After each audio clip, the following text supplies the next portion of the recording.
Acerca de lo que es el embarazo ectópico. Una de las principales condiciones que puede generar peligro en la mujer embarazada, ya que se ha conocido como el gran simulador en obstetricia por los posibles riesgos de confundirse con otro tipo de situaciones que también provocan dolor a nivel pélvico. Por definición, decimos que el embarazo ectópico ocurre cuando el blastocisto en desarrollo se implanta en un sitio que no sea el endometrio de la cavidad uterina. Es decir, puede estar dentro del útero, pero no puede estar en la situación o en la posición adecuada, que es la cavidad. En algunas ocasiones se ubica a nivel de lo que es el cuello o a nivel ísmico, lo cual también constituye una anomalía. En el 98% de las ocasiones se va a ubicar a nivel de las trompas de falopio y por eso es que es donde más se habla de que la incidencia global del embarazo ectópico ha aumentado progresivamente hasta llegar más o menos a casi 20 por cada 1000 embarazos. Y esto se asocia principalmente a dos situaciones particulares. Una, la mayor incidencia de enfermedad pélvica inflamatoria. Se habla de que clamidia tiene una alta incidencia dentro de la mujer adolescente. Lastimosamente no es una enfermedad que podemos detectar en los medios de cultivo tradicionales, así como regla general convendría darle tratamiento para clamidia a toda adolescente o mujer joven sexualmente activa que no tiene una pareja estable. En Estados Unidos y otros países anualmente toman la prueba de clamidia en la mujer joven. Entonces, en nuestro medio es un examen que es caro, cuesta alrededor de 40, 50 dólares. Es más práctico ofrecerle tratamiento para combatir esta infección. Muchas veces lo que vamos a ver cuando hay una infección por clamidia es un cuello con secreción un poco purulenta, ¿verdad? Es lo que pudiera hacernos sospecharla. Y básicamente clamidia y gonorrea van de la mano. La otra situación es la alta incidencia de mujeres que reciben tratamientos por infertilidad, lo cual conlleva también al desarrollo de implantaciones anormales que también pueden generar problemas de embarazo ectópico. El embarazo ectópico es la principal causa de muerte materna en el primer trimestre y representa de un 4 a un 10% de todas las muertes relacionadas. Cuando hablamos de factores de riesgo, estos se clasifican en riesgo alto, riesgo moderado y bajo riesgo. Dentro de los de alto riesgo tenemos la presencia de un ectópico previo, una cirugía tubárica previa, la ligadura tubárica, patología tubárica, la exposición al dietiletilvestrol, que afortunadamente el grupo de mujeres que fueron expuestas a este fármaco ya básicamente sobrepasaron su edad reproductiva y algunos estudios relacionan el uso del DIU con el embarazo ectópico. Sin embargo, esto es refutable. Más que todo, la situación es que el DIU protege por varios mecanismos y realmente es muy difícil que pueda llegar a formarse un embarazo intra o extrauterino. Cuando una mujer que está utilizando el DIU se embaraza es porque éste está fuera de su posición normal y entonces deja de provocar el efecto terapéutico esperado. Dentro de los factores de riesgo moderado tenemos la infertilidad, la presencia de infecciones a nivel cervical previo, historia de enfermedad pélvica inflamatoria, múltiples parejas sexuales y el tabaquismo. ¿Por qué se habla del tabaquismo? Porque el tabaco produce hipoxia y produce disminución en la movilidad de las trompas de falopio y puede ser un factor que genere lo que es el aparecimiento de un ectópico. Y dentro de los de bajo riesgo hablamos de cirugía previa a nivel uterino, la utilización de duchas vaginales y el inicio temprano de la Podemos ver en la imagen las diferentes localizaciones de lo que es un embarazo ectópico.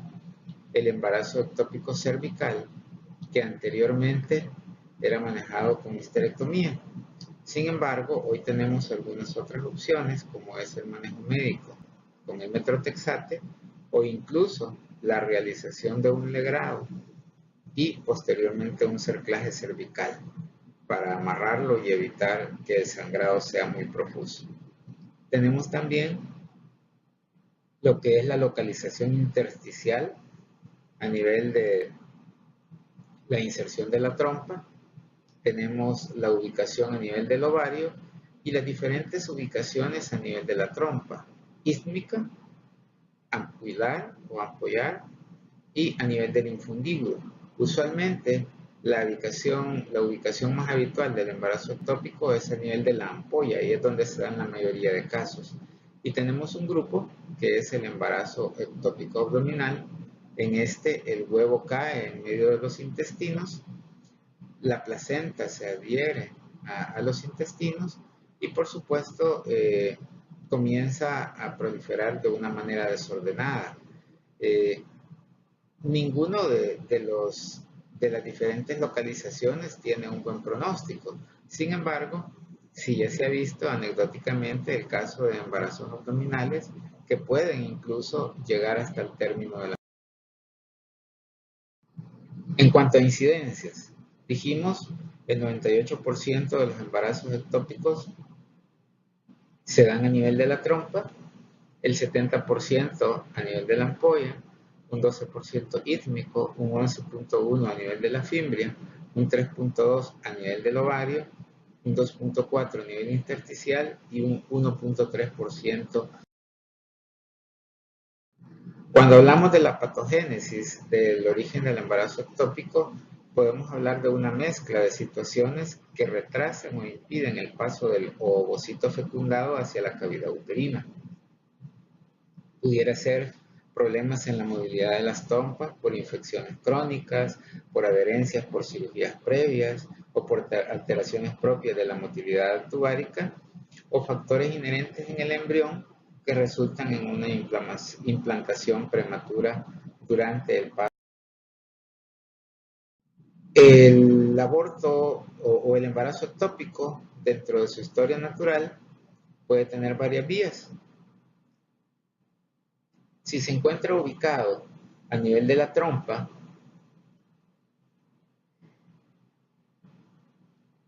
puede darse en una evolución clínica lo que es un aborto tubárico. ¿A qué se refiere esto? El saco gestacional es expulsado a través del orificio de la trompa, a través del infundíbulo, y posteriormente el tejido es absorbido.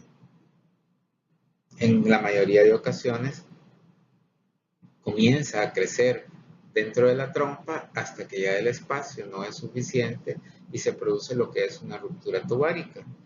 Estos son los que nos generan las crisis o los peligros para nuestras pacientes. Y puede darse también que al no tener un soporte sanguíneo adecuado, el embrión muere y el ectópico se resuelve de manera espontánea. Lo difícil es saber qué paciente va a evolucionar en cada una de las diferentes opciones. El paciente se complica o se nos muere. ¿Cuáles son las complicaciones o las manifestaciones clínicas? Una paciente con un embarazo ectópico puede manifestarse como un sangrado del primer trimestre. Puede consultar por una amenaza de aborto, en la cual también se presenta dolor abdominal. Se habla de que la tríada clásica del embarazo ectópico es sangrado del primer trimestre, dolor abdominal y amenorrea.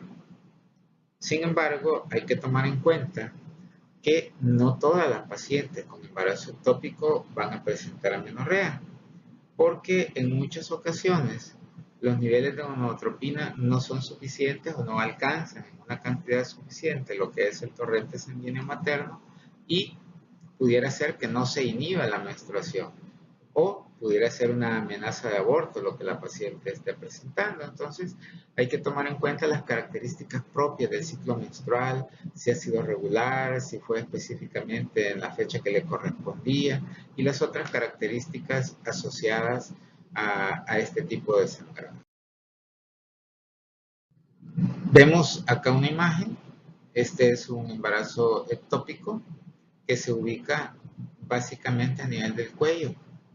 Hay que tener mucho cuidado porque a veces cuando ya es un aborto en evolución podemos observar el saco a nivel del cuello. Aquí lo que nosotros buscamos cuando estamos haciendo la ultrasonografía es el signo del deslizamiento. Movemos el transductor haciendo presión sobre el cérvix y si es un aborto en evolución va a haber un deslizamiento del saco. Si es un embarazo ectópico cervical, el saco no se va a...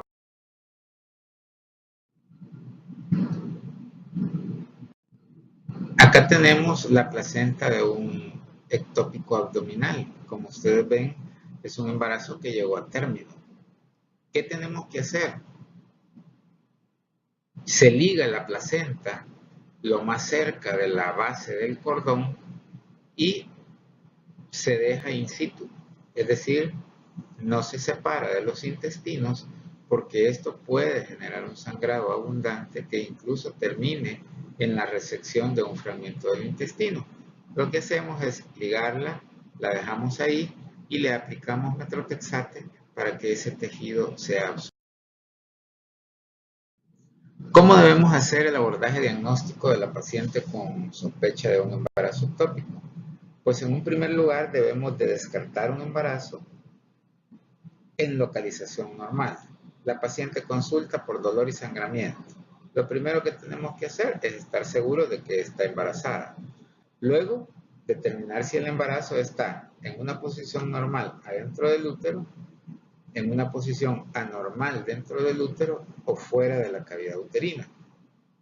Determinar si ese saco gestacional que está en una posición anormal se encuentra íntegro o si está roto. Por supuesto, cuando está roto, la paciente también va a tener alterada su estado hemodinámico.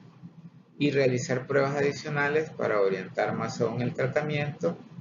Importante, ¿verdad? El tipeo sanguíneo porque hay que evaluar si hay necesidad de inmunoglobulina y, por supuesto, investigar factores de riesgo y hacer un examen pélvico completo.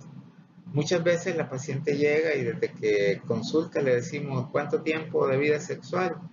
Ella nos reporta que ya varios años sin protección, sin utilización de ningún método. Obvio, tiene un problema de fertilidad y lo primero que nosotros tenemos que descartar. Pilares importantes dentro del diagnóstico del embarazo ectópico son la ultrasonografía transvaginal y los niveles de gonadotropina coriónica humana. Quizás son las herramientas básicas más importantes para poder establecer el diagnóstico del embarazo ectópico en nuestra paciente.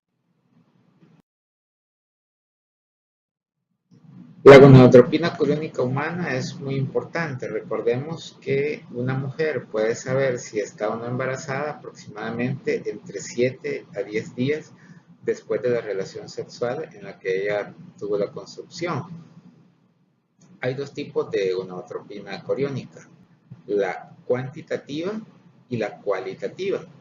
La cualitativa solo la reportan como sí o no, nos dice si está embarazada, no está embarazada, pero cuando tenemos sospechas de que el embarazo está en una ubicación anormal, puede ser de utilidad mandar una gonadotropina cuantitativa. ¿Por qué? Porque dependiendo de los niveles que nosotros tengamos de gonadotropina, podemos orientarnos hacia la posición, la localización y si efectivamente tiene que observarse o no. La ecografía transvaginal es el otro pilar importante. Cuando nosotros tenemos la gonadotropina positiva, entonces comenzamos a buscar dónde está ubicado el embarazo. Se habla de que con valores entre 1000 y 1500 de gonadotropina coriónica humana, nosotros ya deberíamos de ser capaces de encontrar el saco gestacional si se encuentra en una localización adecuada. Importante, ¿verdad? Habíamos dicho el tipo de sangre porque aquellas pacientes que son RH negativos van a requerir la utilización de las gonadotropinas. Y por supuesto, recuento sanguíneo completo, pruebas de funcionamiento renal y hepático, máxime si estamos pensando en dar lo que es un manejo conservador del embarazo ectópico, ya que cuando utilizamos metrotexate es importante verificar adecuadamente lo que es el funcionamiento del hígado, ya que el metrotexate es un medicamento que puede ser hepatotóxico.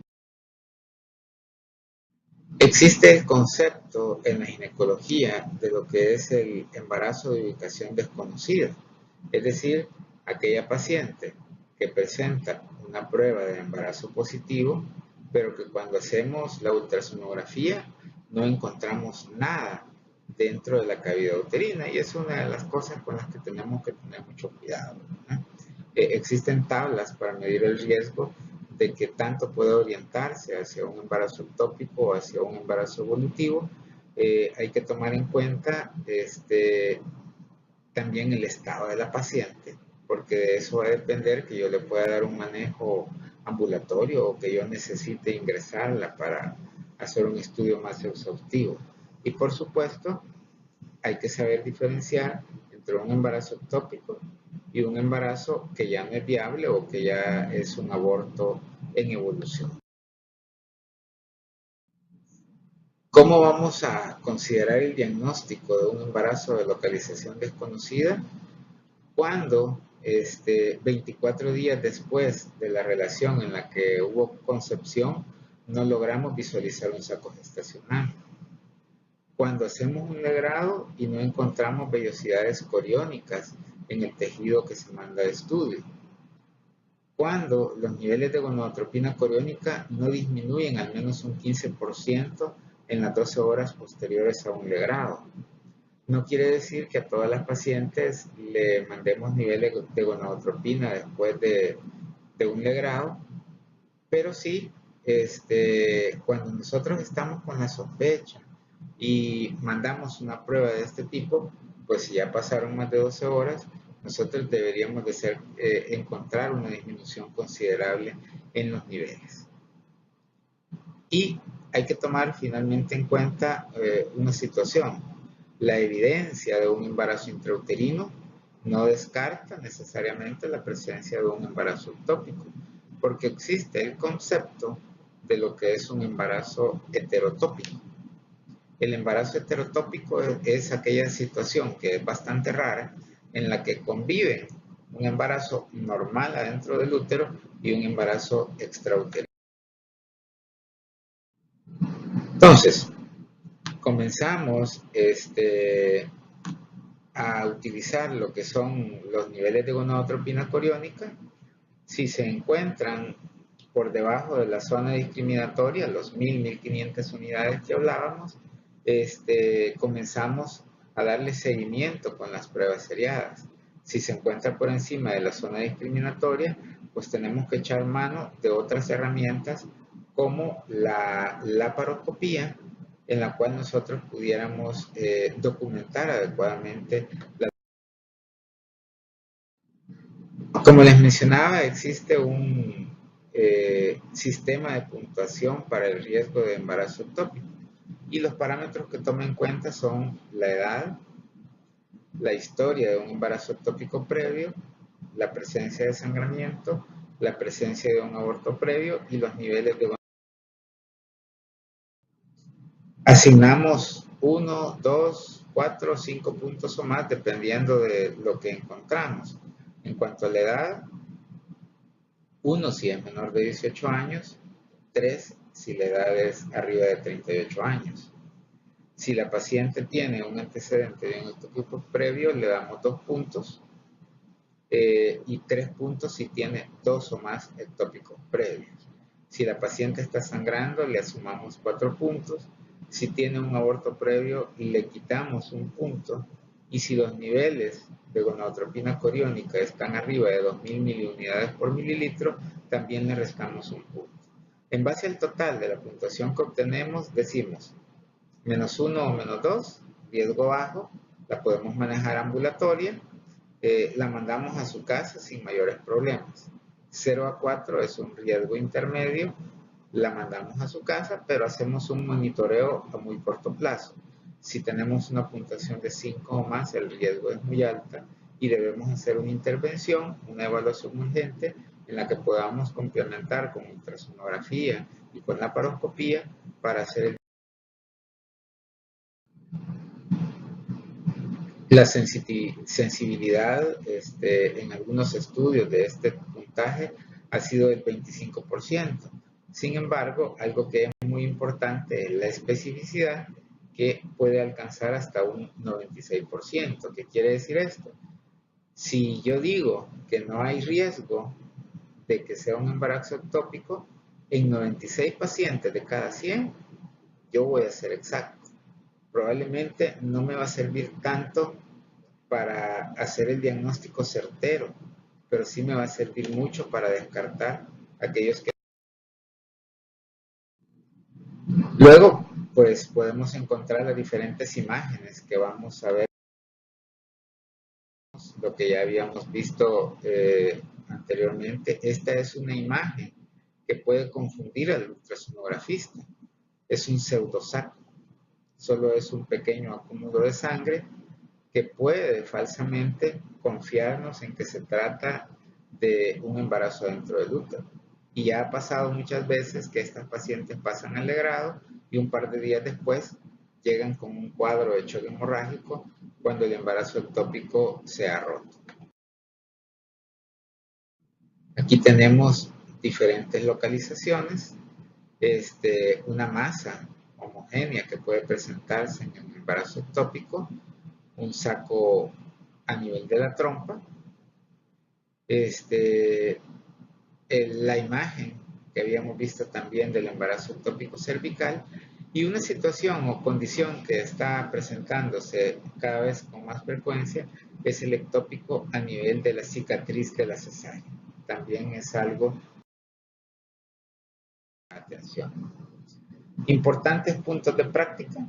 La ultrasonografía transvaginal es la modalidad de elección para el diagnóstico del embarazo ectópico en cuanto a estudios de imágenes, y el diagnóstico puede ser realizado con la visualización de una masa a nivel de las trompas y la ausencia de saco gestacional adentro del útero.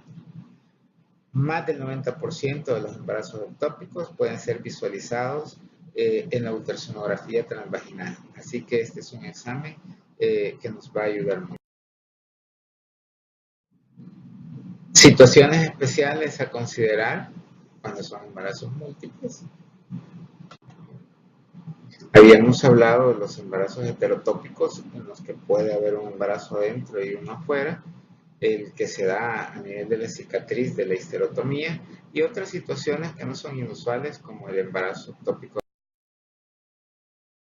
Dentro del algoritmo diagnóstico, el enfoque inicial es mandar la gonadotropina coriónica, ya sea cualitativa o cuantitativa.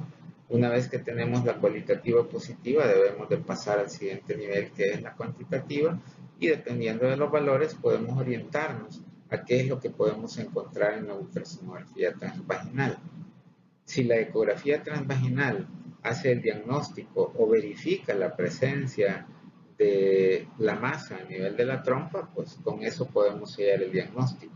Si la ecografía transvaginal es diagnóstica para el embarazo intrauterino y la gonadotropina coriónica es arriba de 1200 unidades, no se requiere ningún tratamiento adicional, ya que tenemos un diagnóstico exacto de la... Cuando la gonadotropina coriónica es menor a 1200 unidades y no se observa el ectópico en ningún lado, pudiéramos utilizar lo que son los niveles de progesterona. Los niveles de progesterona también puede ser un parámetro para verificar si se trata de un embarazo evolutivo o no. Si la progesterona es menor a 5 nanogramos por ml, pues asumimos que es un embarazo no evolutivo. Si la progesterona está arriba de 5 nanogramos por ml, nosotros estamos pensando que sí es un embarazo que sigue progresando y que tenemos que investigar.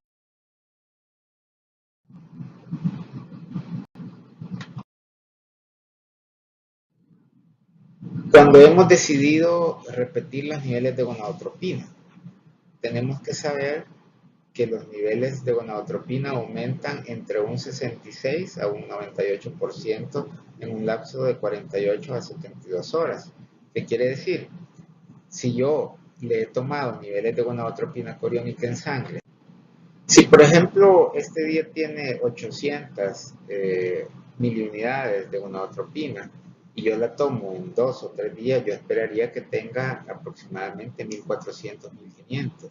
Entonces, este es un parámetro que nos está ayudando a ver si el embarazo sigue evolucionando o si el tejido se está reabsorbiendo. Si, si ya disminuyó considerablemente, entonces nosotros asumimos que ese embarazo ya no está creciendo y que podemos también ser expectantes. ¿Cómo correlacionamos adecuadamente los niveles de progesterona? Abajo de 5 nanogramos por ml asumimos que es un embarazo anormal. Entre 5 y 20 nanogramos, que es un embarazo, son niveles equívocos, es decir, no estoy seguro si el embarazo va bien o realmente no. Y si tiene más de 20 nanogramos por ml, nosotros asociamos a que es un embarazo que está evolucionando adecuadamente. En cuanto al tratamiento, una vez que hemos hecho diagnóstico del embarazo ectópico, podemos ser expectantes cuando los niveles de gonadotropina coriónica humana son menores a 200 miliunidades por ml.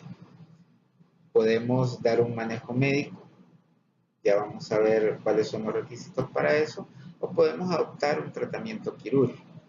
En la primera opción, el manejo expectante es porque los niveles de gonadotropina están muy bajos y el riesgo de que pueda haber una ruptura es muy mínimo.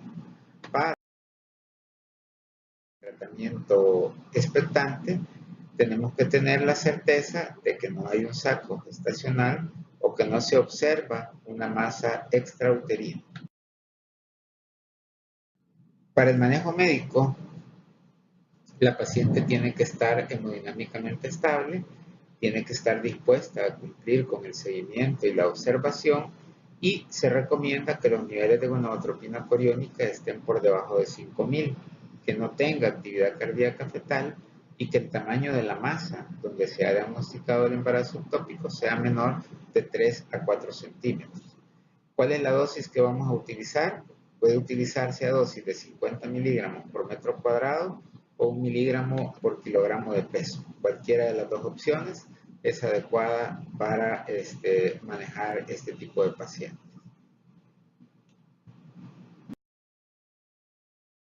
Importante realizar seguimiento con la gonadotropina coriónica los días 4 y 7 posterior a la administración para evaluar si efectivamente los niveles han disminuido por lo menos más de un 15%. Y luego vamos a seguir con los chequeos una vez a la semana hasta que el valor de gonadotropina. Existen varios protocolos para la utilización del metrotexate. Por ejemplo, tenemos el de dosis única, el que administra la dosis de 50 miligramos por metro cuadrado y solo toma un chequeo con gonadotropina al día 4. Tenemos otra opción en la cual en el día 1 cumplimos la dosis a 1 miligramo por kilo de peso. En el día 2 damos leucovorin, que es ácido folínico, ya que el metrotexate inhibe la transformación de ácido fólico a ácido folínico y para evitar efectos indeseables le administramos el ácido folínico. El día 3 tomamos niveles de gonadotropina. Si los niveles han disminuido menos del 15%, cumplimos una dosis adicional de metrotexate. El día 4 volvemos a cumplir leucovorin. El día 5 volvemos a tomar gonadotropina y a cumplir otra dosis de metrotexate si no hemos alcanzado ese 15%. Y en el día 6 volvemos a dar una dosis de retorno.